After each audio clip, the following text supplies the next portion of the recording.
bien, bonjour à tous et à toutes. Donc, je suis Alexis Gazo, d'EY.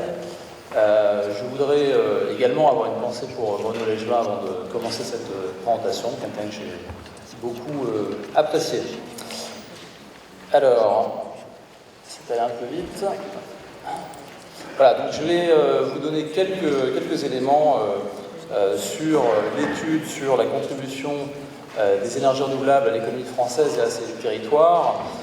L'objectif de l'étude, c'était effectivement de quantifier les retombées économiques en matière de valeur ajoutée, en matière d'emploi, en matière de retombées fiscales, et également en termes d'impact sur la facture énergétique. Et ce, en prenant l'ensemble des filières énergies renouvelables prises en commun, prises ensemble, donc les filières électriques, les filières chaleur, les biocarburants également. Donc, je vais vous présenter des chiffres agrégés, mais qui incorporent des éléments qui portent sur le bois énergie, l'hydro, le solaire, etc. Et le parti pris, c'est également de se caler sur la période de la PPE, donc sur l'horizon de la PPE et sur la trajectoire de la PPE. Alors, pour en venir à quelques résultats, tout d'abord sur la valeur ajoutée. La valeur ajoutée, c'est la mesure de la création de richesse, c'est la mesure de la contribution au PIB. Et lorsque l'on regarde à nouveau pour l'ensemble des filières énergie renouvelable, la valeur ajoutée directe, donc celle qui est générée par les entreprises qui sont au cœur des filières, les développeurs, les exploitants, etc., mais aussi la valeur ajoutée indirecte, donc celle des sous-traitants, des fournisseurs, ceux qui fournissent les roulements à billes, par exemple, eh bien, on a un total de valeur ajoutée de 14 milliards en 2019, qui augmente très fortement, donc de plus de 50%, pour atteindre 21 milliards à l'horizon 2028, à condition de suivre la trajectoire de la PPE. Donc c'est un élément important. 21 milliards, pour resituer, ça correspond à peu près 1% du PIB national aujourd'hui. C'est également à peu près 10% de la valeur ajoutée industrielle. Ce qui veut bien dire que lorsqu'on prend les énergies renouvelables à nouveau dans leur ensemble, ça représente un secteur économique tout à fait significatif.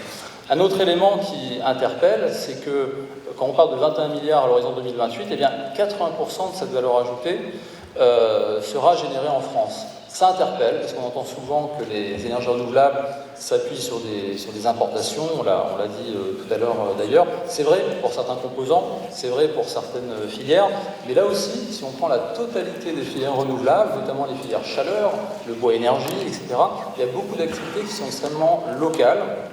Et là aussi, si on prend la totalité des activités, l'exploitation maintenance, l'exploitation agricole, sylvicole, tout ça, c'est très local. Donc effectivement, si on respecte la trajectoire de la PPE, on aura une croissance économique très forte et l'essentiel de cette valeur ajoutée sera créé dans les territoires.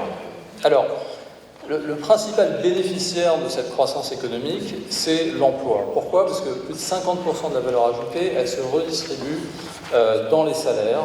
Et donc, effectivement, lorsqu'on regarde l'emploi direct et indirect de la totalité des filières renouvelables, on passera d'environ 150 000 équivalents temps plein, c'est la mesure que l'on a, ce sont des ETP, à plus de 230 000 à l'horizon 2028. Le chiffre est intéressant pour comparer la filière nucléaire, parle de 220 000 emplois dans le nucléaire, la SFEN.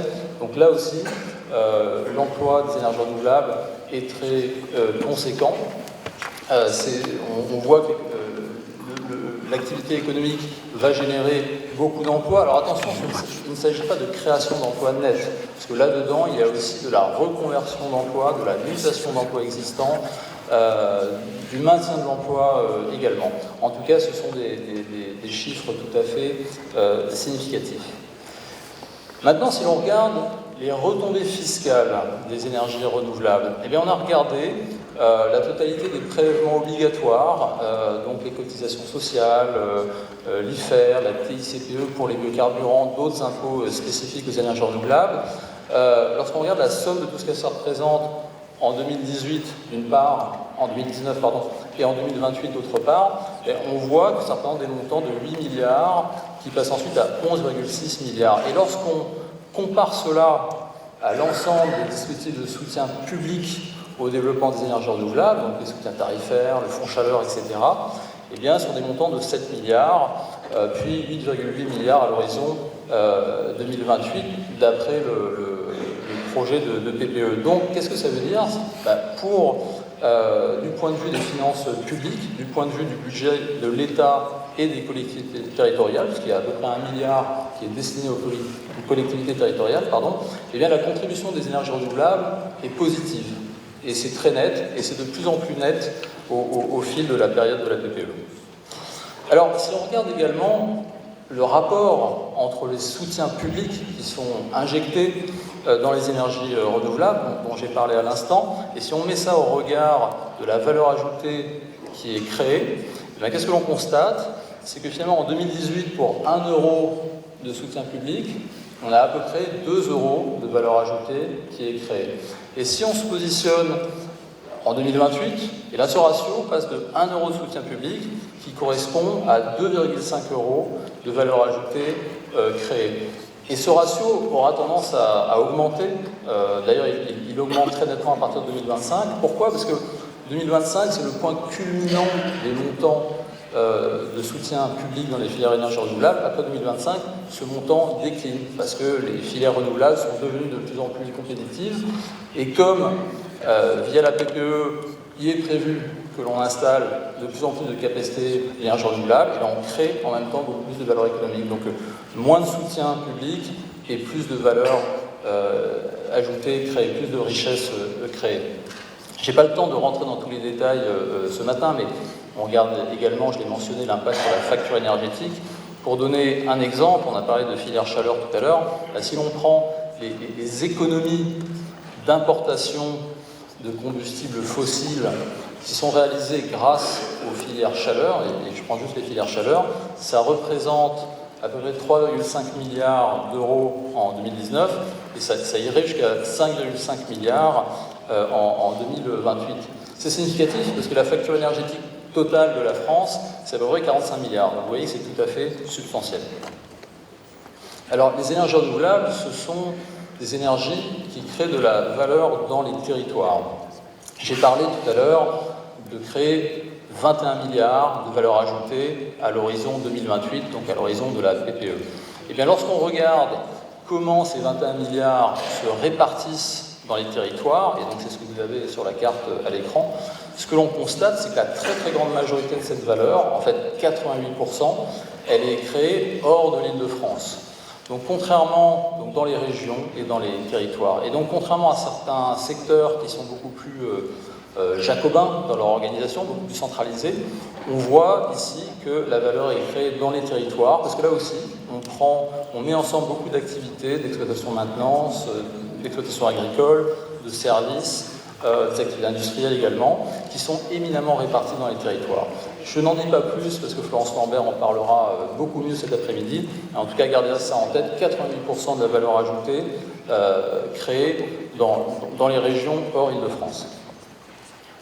Et puis pour terminer, avec le CER, on s'est posé la question de savoir comment est-ce qu'on peut faire plus, comment est-ce qu'on peut faire mieux.